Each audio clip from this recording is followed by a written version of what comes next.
मैं, मेरी पार्टी भी पूरी तरीके से खिलाफ है। कोई भी सरकारी पद की नियुक्ति अगर निकलती है तो उसमें आरक्षण के प्रावधानों का ध्यान रखा जाना जरूरी है। लेकर राहुल गांधी ने आरएसएस से यूपीएससी की तुलना कर दी है और कहा कि सरकार आरक्षण खत्म करना चाहती है इस एंट्री के जरिए। देखिए, मैं इस दो बात को एकदम स्पष्ट कर दूं। अगर किसी भी एक विषय को उदाहरण के तौर पर दिखाकर अगर सरकार की नीयत में सवाल उठाया जाएगा तो आज की तारीख में सरकार का अंग होने के नाते मैं इस बात को स्पष्ट कर दूं, हेड ऑफ द गवर्नमेंट मेरे प्रधानमंत्री हैं और प्रधानमंत्री जी की सोच कतई आरक्षण विरोधी नहीं हो सकती। पीछे कुछ दिनों पहले जब अनुसूचित समाज में भी आरक्षण को लेकर मतभेद को पैदा करने का प्रयास किया गया था, सुप्रीम कोर्ट के द्वारा जिस तरीके से उसमें अलग अलग प्रावधान बनाए जाने की बात कही गई थी, उस पर भी मेरे प्रधानमंत्री ने स्पष्ट तौर से कहा था और ये कैबिनेट की मीटिंग में ही इस बात को कहा गया था कि आरक्षण को जिस तरीके से बाबा साहेब भीमराव अंबेडकर ने जो प्रावधान बनाए हैं वही प्रावधान वैसे ही लागू रहेंगे।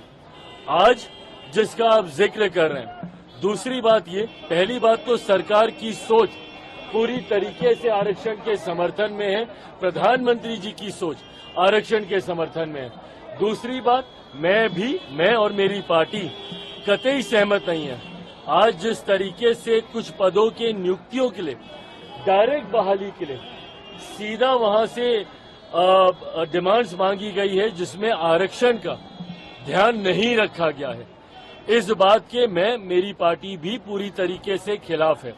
सरकार का अंग होने के नाते सरकार के उचित प्लेटफॉर्म पे इस कंसर्न को मेरी पार्टी की तरफ से हम लोगों ने भी दर्ज कराया है। आने वाले दिनों में भी इसके ऊपर मजबूत आवाज हम लोगों की तरफ से उठाई जाएगी।